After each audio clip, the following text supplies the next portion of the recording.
오늘 우리에게 주신 하나님의 말씀 사무엘상 22장의 말씀입니다. 주보에는 23장으로 나와 있는데요, 22장 1절로부터 5절까지 말씀입니다. 사무엘상 22장 1절에서 5절까지의 말씀 446쪽에 있습니다. 말씀을 함께 교독하겠습니다.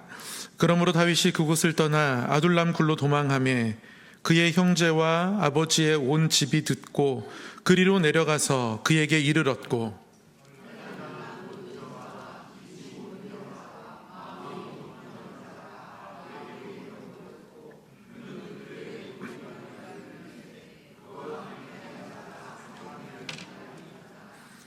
다윗이 거기서 모압 미스베로 가서 모압 왕에게 이르되 하나님이 나를 위하여 어떻게 하실지를 내가 알기까지 나의 부모가 나와서 당신들과 함께 있게 하기를 청하나이다 하고,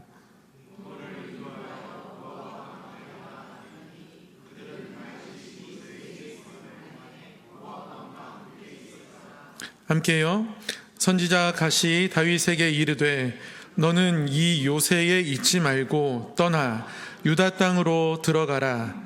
다윗이 떠나 헤렛 수풀에 이르니라. 아멘.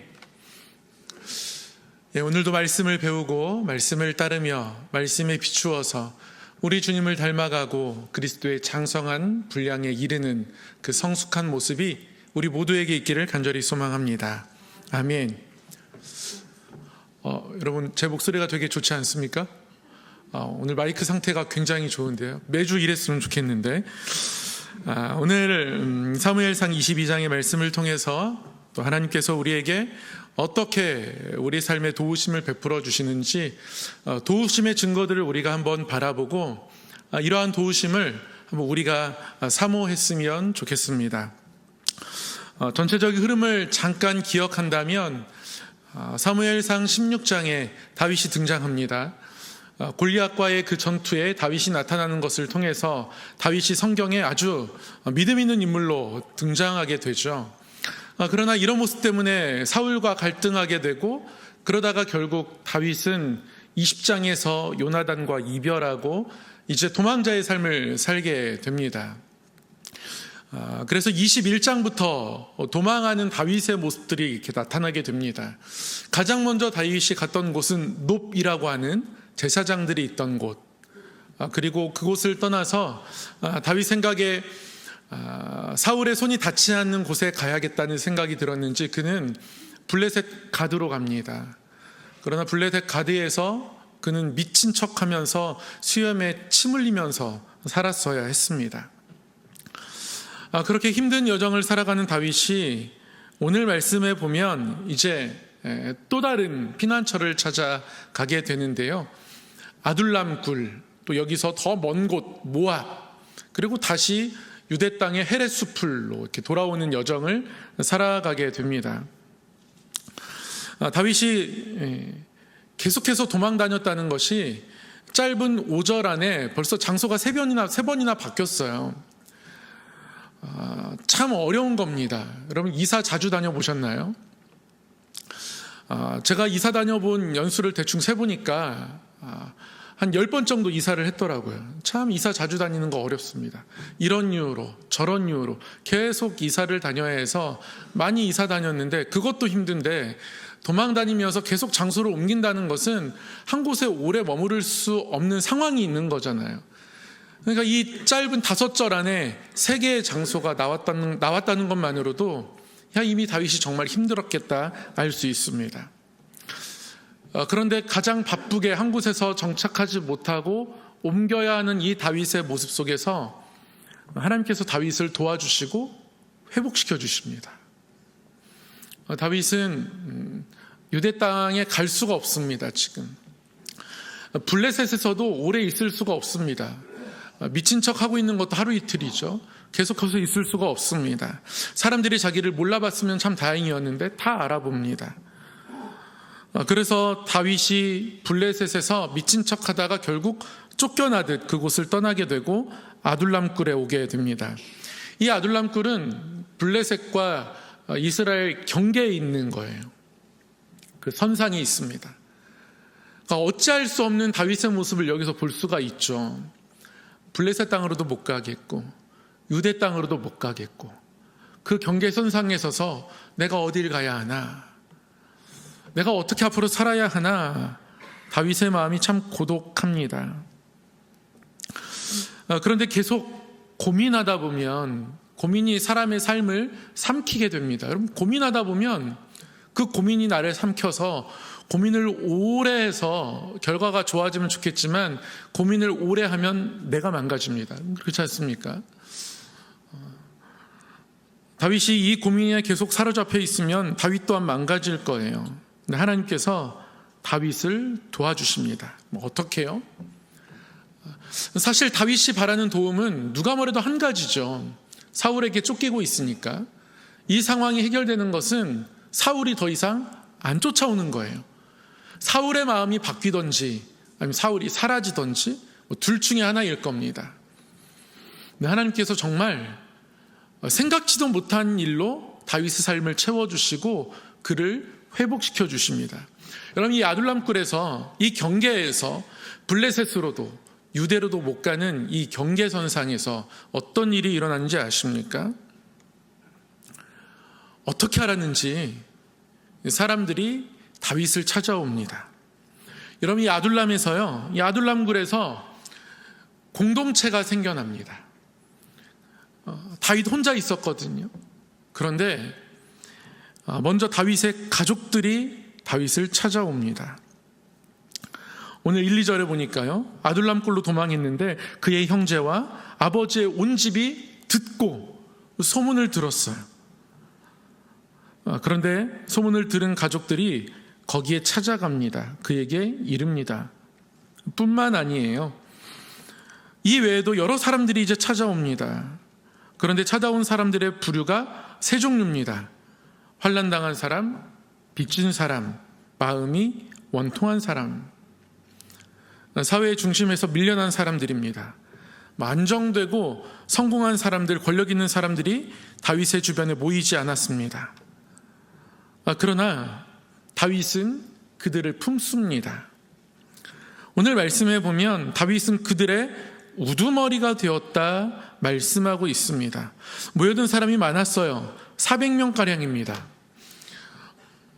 공동체의 덩치가 커지면 커질수록 숨는 데는 불리한데요, 다윗은 그들의 우두머리가 되었습니다. 그런데 이 다윗이 우두머리가 되는 순간, 이 많은 사람들이 다윗을 찾아온 이 순간, 이 400명의 사람들이 다윗에게 모인 이 순간, 다윗이 이들의 우두머리가 되고 나서 다윗의 고민이 바뀌게 됩니다. 이전까지는 내가 어떻게 살아야 하나, 내 한 명, 내 생명이 너무 중요한 거죠. 그런데 다윗의 생각과 고민이 바뀔 수밖에 없습니다. 내가 이 사람들을 어떻게 책임져야 할 것인가? 어떻게 보면 많이 모여든 이 사람들이 다윗에게 짐처럼 여겨질 수 있습니다. 그러나 다윗은 이들을 자신이 품고 이들의 우두머리가 되면서 그의 고민의 질문은 사라지고요, 책임 있는 질문이 그의 마음에 자리 잡습니다. 이 사람들 어떻게 책임지나? 다윗은 지금 어려운 자리에 있기 때문에 자신을 찾아온 이 사람들의 어려움을 충분하게 공감할 수 있습니다. 다 알죠. 다윗도 환난을 당하고 있고, 다윗도 그 누구보다도 억울하고, 다윗의 삶의 굴곡이 그 어느 사람 앞에 내놓아도 그 굴곡의 정도가 심하기 때문에 다윗은 이 사람들을 다 품어줄 수 있습니다. 그래서 다윗의 질문이 바뀌는 거예요. 내가 어떻게 살아남을까가 아니라 이들을 어떻게 책임질 것인가. 여러분, 이것은 다윗에게 하나님이 주신 짐이 아니라요, 하나님께서 지금 다윗을 돕고 계신 겁니다. 다윗에게 짐을 주시는 것이 아닙니다. 또 다른 책임을 주시는 방식으로 다윗을 돕고 계시는 거예요. 다윗에게서 다윗을 망가뜨릴 그 고민의 질문을 하나님이 지워내시고 밀어내십니다. 여기서 다윗 공동체가 생겨납니다. 다윗과 함께하는 사람들이 생겨납니다. 환난을 지난 다윗이 환난당한 사람들 이해하며, 고난 겪었던 다윗이 고난을 겪고 있는 이 사람들을 이해하며, 두려움과 억울함을 겪었던 다윗이 동일하게 그러한 삶의 자리를 살아가는 사람들을 도우며 이미 겪었던 환난이 이들을 품는 도구가 되어지고, 하나님께서 연약한 자들을 다윗에게 맡기시면서 다윗을 살리시고 하나님을 찾는 통회하는 백성들도 살려가고 계신다는 것이죠. 사랑하는 성도 여러분, 하나님은 약한 자를 도우십니다. 여러분, 하나님 앞에 약한 자가 되세요. 하나님 앞에 하나님 없으면 부족하다고, 나의 부족함을 고백하고 하나님이 이끌어 주셔야 한다고, 나의 경험이나 내가 가지고 있는 것이 하나님이 사용하실 도구일 뿐이지 그 자체로 아무것도 아니라고, 여러분 하나님 앞에 늘 약한 자로 살아가시길 바랍니다. 살다 보면 내가 강해져요. 살다 보면 내가 약하지 않다고 생각합니다. 살다 보면 내가 충분히 해낼 수 있다고 생각합니다. 그렇지 않습니다. 하나님께서는 약한 자들, 통회하는 자들, 상한 자들을 가까이 하십니다. 여러분, 지난주에 우리가 시편 34편을 함께 잠깐 살펴봤었어요. 표저에 뭐라고 적혀 있는 시편이냐면, 다윗이 아비멜렉 앞에서 미친 채 하다가 쫓겨나서 지은 시. 그러니까 미친 척 하면서 살아갈 때 아픔도 있지만, 거기서 쫓겨났을 때 그 이후에 다윗이 인생 밑바닥을 한번 치고 나서 오히려 사람들을 품는 품이 커져 있고, 그래서 여호와는 마음이 상한 자를 가까이 하시고 중심으로 통회하는 자들을 구원하시는도다. 여러분, 이게 다윗의 고백입니다. 하나님 앞에 상함을 꺼내놓고 하나님 앞에 통회하는 마음을 가지면 하나님이 그들을 도우시는 거예요. 그래서 다윗은 이들을 품습니다. 다윗이 혼자 있을 때는요, 굉장히 외로웠습니다. 다윗이 아둘람굴 또는 엔게디 광야에 있는 엔게디 동굴에 살았던 시절들이 있습니다. 오늘 아둘람굴이 나왔고 조금 있으면 엔게디 동굴도 나옵니다. 다윗이 동굴에 있을 때 지은 시가 있어요. 두 편이 있습니다. 한 편은 하나님을 향한 믿음의 선포와 고백을 가득 담고 있고요. 하나는 동굴에 도착했을 때의 그 자신의 약함을 담고 있습니다. 동굴에 있을 때 지은 시 중에 하나가 시편 142편입니다. 다윗이 굴에 있을 때 지은 마스길, 곧 기도. 마스길은 교훈이라는 거예요. 깨달음이라는 겁니다. 다윗이 동굴에 왔는데, 다윗이 지금 현실에서 자기가 인지하고 있는 것은 외로움과 고독함입니다. 그럼 4절에 뭐라고 다윗이 고백하고 있나요? 오른쪽을 살펴보소서. 나를 아는 이도 없고 나의 피난처도 없고 내 영혼을 돌보는 이도 없나이다. 여러분, 외롭고 고독한 겁니다. 다윗의 삶이 이렇습니다. 4절만 이런 게 아니라요, 142편을 읽어보면 처음부터 끝까지 다 이런 분위기입니다. 다윗이 너무 힘들어요. 혼자 있고 앞으로 어디를 가야 할지 모르겠고, 이 블레셋과 유대의 경계 속에서 나의 갈 방향은 어디인지 계속 고민만 밀려오고, 그렇게 고민 가운데 있으니까 내 주변에 아무도 없는 것 같고, 그런데 하나님이 이 기도를 들으신 거예요. 아무도 없다고 고백하는 다윗의 기도를 들으시고 그 눈물을 받으시고 가족을 보내주고 그와 함께할 400명의 사람을 보내주셔서 다윗을 채워주고 있는 겁니다. 여러분, 이게 하나님의 일하시는 방식입니다. 낮은 곳에서 하나님 앞에 통회할 때, 내가 하나님 앞에 약한 자가 될 때 하나님께서 역사하시더라는 것이죠. 무엇을 바라고 다윗이 기도한지는 모릅니다. 다윗은 지금의 마음을 그냥 하나님께 꺼내놓은 거예요. 무엇을 구해야 할지도 모르니까요. 그래서 꺼내놓았을 뿐인데, 그 꺼내놓는 연약함에 그 가장 진실한 그 기도를 하나님께서 들으시는 것이죠. 그리고 나서 다윗이 굴 속에서 어떤 고백을 하게 되냐면 57편이죠.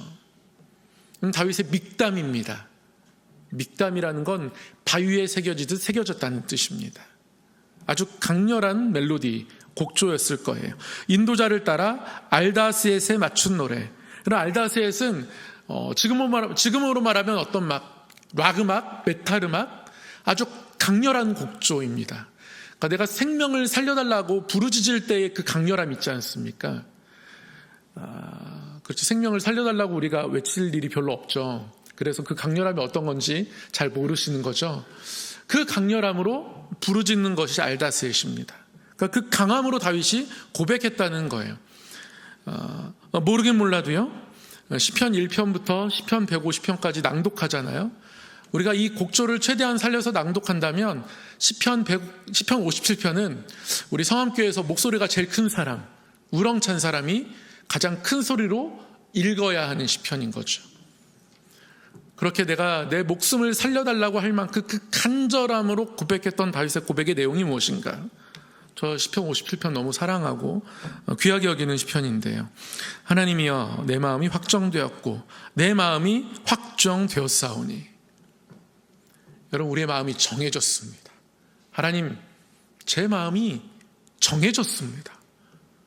하나님, 블레셋입니까? 유다입니까? 어디로 가야 합니까? 계속 흔들렸는데 하나님이 굴에서 내 마음이 정해졌습니다. 이제 내가 노래하고 찬송하겠습니다. 그러면서 하나님께서 나에게 주실 나의 영광이 있습니다. 교만한 고백이 아니라요, 하나님이 나를 높이실 것이란 뜻이에요. 내 영광아 깰지어다. 다윗은 찬양하던 사람이었습니다. 비파야 수금아 깰지어다. 내가 새벽을 깨우리로다. 깊은 동굴 속에서 하나님께서 주실 빛을 바라보면서 내가 이 동굴에 갇혀 있는 것이 아니라 하나님께서 나를 깨워주시겠구나, 나에게 빛을 주시겠구나, 아침을 주시겠구나. 주여, 내가 만민 중에서 주께 감사하오며 문 나라 중에서 주를 찬송하리이다. 온 세계 위에 뛰어나신 하나님을 고백하는 것이죠. 하나님, 제가 모든 사람들 중에서 찬양할 것입니다. 문 나라 중에서 주를 찬송하게 될 것입니다.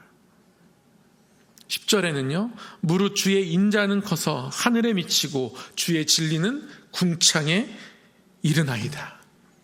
하나님의 진리가 차지하는 곳이 없습니다. 온 땅에 가득한 주님을 고백합니다. 하나님이여, 주는 하늘 위에 높이 들리시며 주의 영광이 온 세계 위에 높아지기를 원하나이다. 여러분, 아멘입니다. 여러분, 아멘 한번 하실까요? 아멘입니다. 그렇게 다윗은 온 땅 가득한 하나님을 바라봅니다. 그리고 어디로 가야 할지 깨닫게 됩니다. 그가 모압으로 갑니다. 모압은 굉장히 멀리 있습니다. 잠깐 지도를 통해서 여정을 본다면 여러분 잘 보이세요? 대부분의 지도가 이제 세로로 나와서 우리 화면을 이렇게 세로로 돌릴 수 있으면 좋겠는데, 그럼 좀 더 크게 보여드릴 수 있는데, 어쨌든 이게 레이저가 나오는데 레이저로 제가 가리키려고 했더니 벽에는 레이저가 쏴지는데 LED에는 LED 빛이 강해서 레이저가 안 먹더라고요. 파란색 선의 제일 윗부분이 다윗이 출발한 곳입니다. 저기서 출발해서 왼쪽으로 쭉 갑니다. 여기가 이제 블레셋인 것이죠. 출발한 바로 그 근처에 이제 노비 있고요. 노베에서 블레셋 가드 지역으로 쭉 갑니다. 그리고 지도상의 가장 오른쪽, 사해의 오른쪽 동편에 있는, 요단 동편에 있고 사해 동편에 있는 저 땅이 모압 땅입니다. 아주 멀리 간 거예요. 그런데 다윗이 생각해 보니까 그래도 잠깐 모압은 자기가 기댈 언덕이 있는 거죠. 다윗이 이 모압에 가서, 모압 미스베란 곳에 가서 무엇을 했냐면, 다윗이 자신의 부모를 이 모압 왕에게 맡깁니다. 내 부모를 좀 맡아주십시오. 여기서 거할 수 있게 해주십시오. 당분간입니다. 그러나 좀 나를 지켜주시면 좋겠습니다. 도와주시면 좋겠습니다. 여러분, 생각해보면 모압 땅은 다윗의 먼 외갓집이라고 할 수 있습니다. 다윗의 아버지가 이새죠. 이새의 아버지가 오벳입니다. 그럼 오벳의 아버지가 누구예요? 룻을 거두었던 보아스죠. 그러니까 보아스는 다윗의 증조 할아버지, 룻은요 다윗의 증조 할머니. 그래, 잠깐이라도 내가 내 마음을 추스를 곳이 있구나, 내가 갈 곳이 없던 것이 아니구나 깨닫습니다. 그러면서 하나님을 기대하기 시작합니다. 하나님 나에게 뭔가를 행하시겠구나. 그래서 모압 왕에게 자신의 부모를 맡기면서 다윗이 뭐라고 이야기하냐면, 하나님이 나를 위해 어떻게 하실지 내가 알기까지. 부모님이 좀 있겠습니다. 언제까지요? 하나님이 나를 위해 어떻게 행하실지 알기까지. 그럼 전제가 뭡니까? 하나님이 나를 위해 행하실 거예요. 언제인지 모르지만, 그러나 하나님께서 나를 위해 일하실 것을 기대하기 시작했습니다. 이거 어려운 거잖아요. 상황이 바뀌지 않은 상태에서 새로운 기대를 갖는 것은 너무 어려운 일입니다. 근데 다윗이 방향을 더 틀었습니다. 하나님을 향하게 됩니다. 그런 다윗에게 하나님이 말씀해 주시죠. 다윗이 하나님을 향해 어떤 간구를 하고 어떤 연약함을 보이고 자신의 마음을 꺼내놓고 통회하고 눈물을 흘리고 그럴 때마다 하나님 다 들어주세요. 어떻게 할지, 어떻게 하나님 하실지 알기까지 내가 여기 이렇게 부모님을 부탁드립니다. 잠깐 머물겠습니다. 그런데 이 어떻게 하실지 알기까지 하나님을 기다리는 마음을 하나님 또 보시죠. 선지자 갓을 보내주시게 됩니다. 그리고 갈 곳을 말씀한, 너는 이 요새에 있지 말고 떠나. 어디로 가라고요? 유다 땅으로 가라. 그래서 정말 멀리 갔지만 다시 돌아와요. 유다 땅으로 돌아옵니다. 주저하지 않고 돌아옵니다.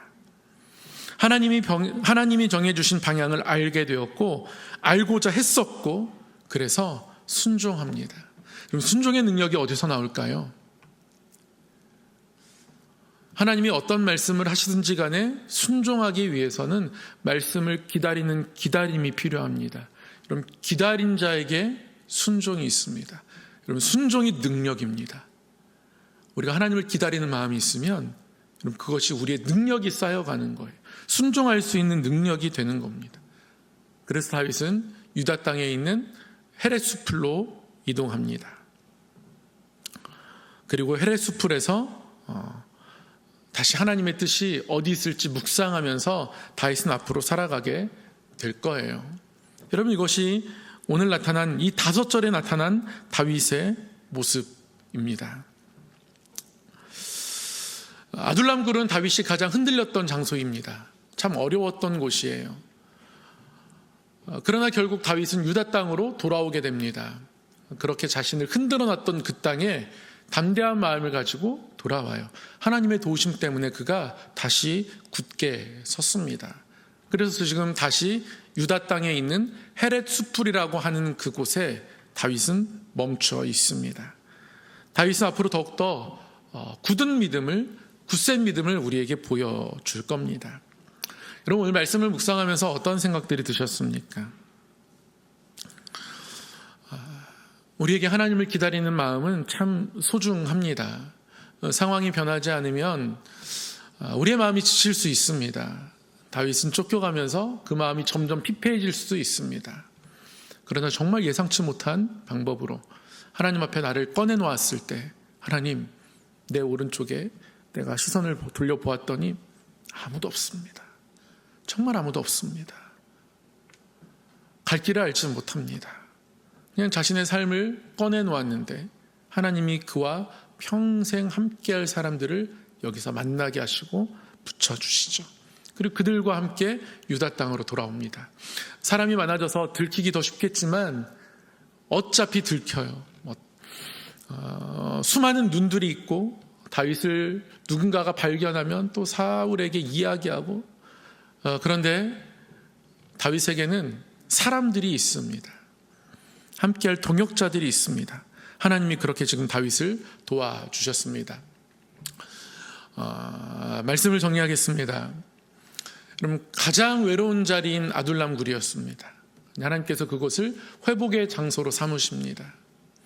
가장 버거울 수 있는 그 순간에 하나님이 사람들을 보내주셔서 그가 더 좋은 리더가 될 수 있도록 하나님이 훈련시키십니다.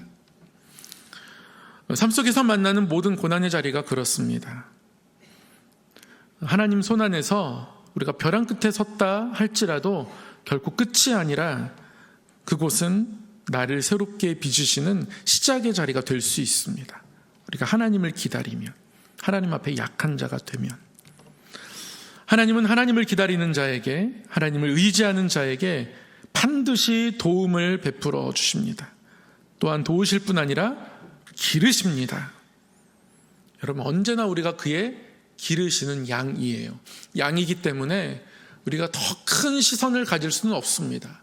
양의 한계가 있지만, 그러나 양은 시선은 낮아도 그 시야는 좁아도 목자를 완벽하게 신뢰합니다. 양이 멀리 가면 목자가 돌을 던져서 거기로 못 가게 하죠. 그리고 목자가 돌린 돌, 그 소리를 듣고 그곳을 피해서 여기로 가면 안 되는구나, 다시 방향을 틀어서 자신의 무리에게로 돌아오고 그래서 그 목자의 돌은 양의 방향을 정해주는 돌이기도 하고, 혹 양들을 노리는 맹수가 있으면 그들을 물리치는 돌이 되기도 합니다. 그 돌 아래에서 양은 목자를 신뢰하며 목자를 따라갑니다. 언제나 우리는 그의 기르시는 양입니다. 다 볼 수 없지만 양인 우리가 하나님 앞에 가져야 할 태도가 뭘까요? 신뢰하는 겁니다. 따라가는 겁니다. 혹 길을 잃었다면 찾으러 올 것이라고 믿고 기다리는 겁니다. 여러분, 양이십니까? 양이어야 합니다. 우리가 양이어야 합니다. 목자에 대한 신뢰를 가지고 살아가는 양이어야 합니다. 우리의 목자 된 주님을 따라 우리의 광야에서도 길을 만드시고 사막에서 샘을 내시며 우리를 인도하신 하나님을 다시 한번 신뢰하기로 결단하고 그러한 믿음 가지고 살아가는 저와 여러분 되기를 간절히 소망합니다. 사랑의 하나님 아버지, 피곤한 가운데서도 또 연약한 가운데서도 세상에 좋아 보일 많은 곳이 있음에도 불구하고 그러나 사모하는 마음으로 말씀 앞에 모아주심을 감사합니다. 주시는 말씀을 통하여 우리의 영혼이 살아나며 더욱 하나님을 갈망하며 기다리며 하나님께 구하여 얻은 것들로 우리의 삶이 채워지고 더욱 하나님께 우리의 삶을 내어 맡기는 양의 모습으로 이 땅을 살게 하여 주시옵소서. 하나님, 기다리는 그 심령 위에 하나님 응답하여 주셔서 내 영혼이 주를 기다렸더니 파수꾼이 아침을 사모함보다 내가 주를 더 사모함 가운데 있었을 때에 하나님 그 모든 것들을 들으시고 응답하신 하나님의 신실하심이 나의 하나님의 고백 되게 하여 주시옵소서. 우리 가정을, 일터를, 자녀들을, 삶의 모든 여정을 준비하고 있는 모든 일들 가운데 하나님의 은혜로 임하여 주옵소서. 예수 그리스도 이름으로 기도드리옵나이다. 아멘.